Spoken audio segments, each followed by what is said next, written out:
Hello friends and welcome back to my channel. My name is Maria, but if this happens to be your very first time visiting, welcome to Siempre Infinitos DIY. So today I would like to share with you how I made some cookies for Easter. Now I'm sure many of you already know how, but if you have never done any and would love to learn, or if you're just looking for some little inspiration, well, you have come to the right place. So with that being said, let's begin. So for all of my cookies, I'm going to be using foam clay. Now, Bohs foam clay is my go-to clay, and it is because I've been using it for the past year and I have never had any problems with it. It is very soft to work with. When it comes to conditioning it, I do less than a minute. I don't know if it has anything to do with the humidity or what, because since I live in Florida, I really don't have to worry about it drying or receiving it dry. And also it comes in a reusable bag, so that's another good thing about it. I have used others and either they're way too sticky and I have to condition it for more than 2 minutes, or the bags are poor quality. So when it comes again to my foam clay, this is my foam clay because I can depend on this clay. Okay, so now let's say that you found your bag open because it was either not sealed right or you forgot to seal it to close it up. So whichever the reason may be.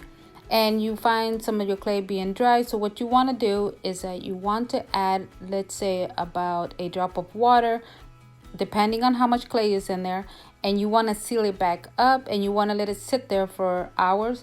This is going to make it moist again, and that would be one tip for you.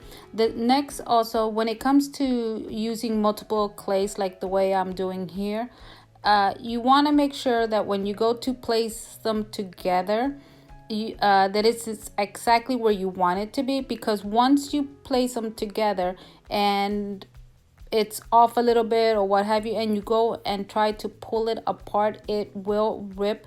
And I mean by pulling the other clay on you, and it's just going to make a mess, and it's only going to make you have to do it all over again. And last but not least, when you are working with multiple clays and you want to place them like this together, and you do not want to use crafter's glue, so what you want to do is you want to cover them up. Perhaps put your pieces, depending on the size, inside a Ziploc bag, or cover them up with clear plastic, and this way they will not dry up on you and you can work a little bit longer with your other piece until it's time for you to add them together. So that is something that I like to practice a lot. Right now I'm not doing it because since I'm working really fast with my pieces, I don't have to worry about them drying right away.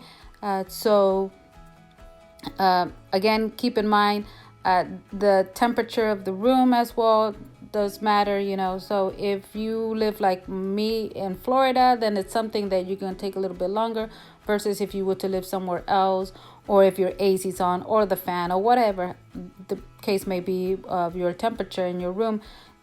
It's something to think about. So if you have not had the chance to work with Bohs clay, or perhaps you are new to fake baking and haven't had a chance or don't know which clay to go with, I am going to leave a link to Amazon, is where I purchased mine from, in the description box down below. I am also going to be leaving Bohs' website in the description box down below, so you can go and order the clay directly from them and not have to worry about it being out of stock. So I would like to take this chance to welcome all of my new subscribers. Thank you so much for subscribing to my channel and for helping me reach my goal of 1,000. I know I still have a way to go, but I'm keeping faith. And also I would like to mention that I started a new Facebook group page, and would love for you guys to go over there where we can chat and I can share with you so much more. Of course, chat here as well. And again, guys, thank you so much for subscribing to my channel. I really appreciate everything you guys do, and especially your comments. Thank you so much.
So I'm going to be using fabric paint to draw a little face on my baby chick.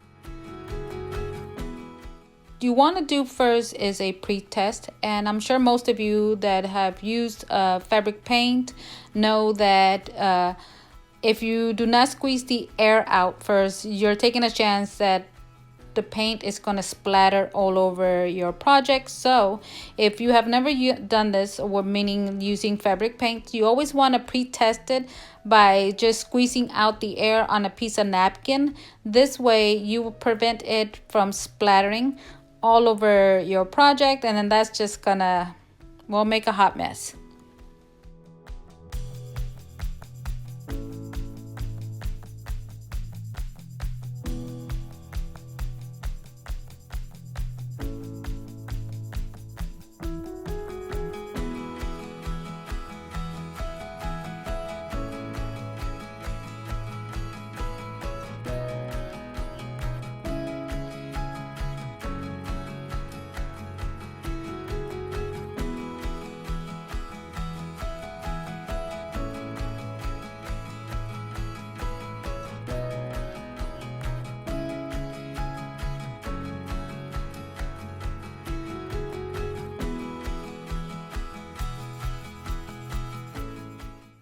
Okay, and here he is looking so cute. I added some sprinkles and I used my crafter's glue to glue it down because the clay was already dry.